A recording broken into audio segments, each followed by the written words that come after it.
สบายดีพ่อแม่พี่น้องและหมู่คู่ที่หักแพงมื้อนี้ข้าพเจ้าพ่อตู้จิมมี่ออกรายการสำคัญเกี่ยวกับเรื่องคนที่ว่าสิเอาบัตรเขียวตัว10 ปีพ่อแม่พี่น้องเพราะว่าประธานทรัมป์เพิ่นออกกฎใหม่ฟอร์มตัว I-485 พ่อแม่พี่น้องฟังคักๆผู้ที่ได้2 ปีแล้วบัดนี้สิเปลี่ยนเป็นตัว10 ปีบัดนี้มันเข้มขัดขึ้นหลายพ่อแม่พี่น้อง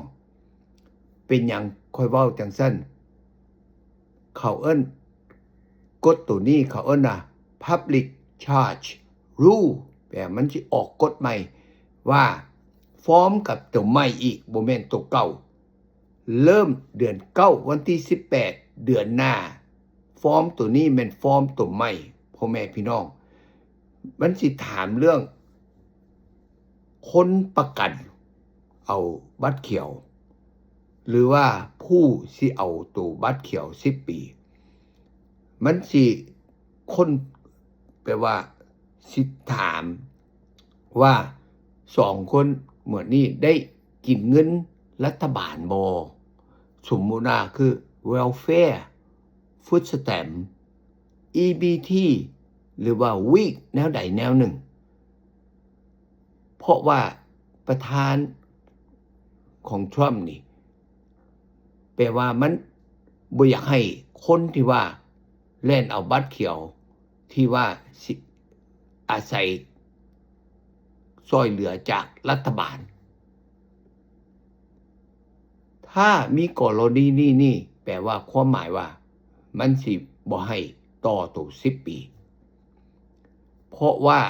มันคิดว่าถ้าเจ้าสิประกันคนเอาบัตรเขียวสามีหรือว่าภรรยาเจ้าต้องมีรายเข้าเพียงพอสามารถเลี้ยงผู้นี้เข้าใจบ่พ่อแม่พี่น้อง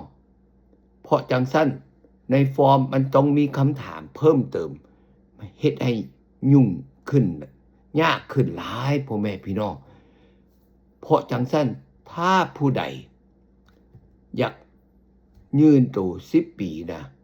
ต้องฟ้าวเอาไวๆฟิลฟอร์มแต่ว่าเขาให้ฟิลก่อน3 เดือนเฮ็ดหยังก็บ่ได้ถ้าบ่ฮอด3 เดือนก่อนสิหมดกำหนดตัว2 ปีนะต้องได้เฮ็ดไวๆเข้าใจบ่พ่อแม่พี่น้องเพราะว่ามันคิดว่าถ้าเจ้าประกันเจ้าต้องรายเข้าดีเพียงพอแล้วบ่ต้องอาศัยความช่วยเหลือจากรัฐบาลเพราะจังซั่นแต่ว่าบางที่ข้าพเจ้าก็บ่เข้าใจความคิดของเพิ่นเนาะอันนี้บ่แม่นว่าติดอกวันนี้มาแสดงความคิดความเห็นคนส่วนหลายได้บัตรเขียว2 ปีเขาก็หรือว่าก่อนสิได้บัตรเขียวเขาก็ต้องบางทียื่นเอา work permit เขาก็อยากเฮ็ดเวียกเฮ็ดการหารายเข้าช่วยครอบครัวผู้ได้2 ปี10 ปีเขาก็ยังอยากเฮ็ดเวียกแต่ว่าบางที่บางคนมันกรณีนี้น้อยหลาย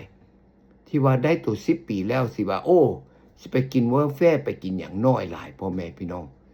เกือบบ่มีดอกเพราะว่าเขาอยากเฮ็ดเวียกหาเวียกหาการแต่ว่าแนวใดอยากความคิด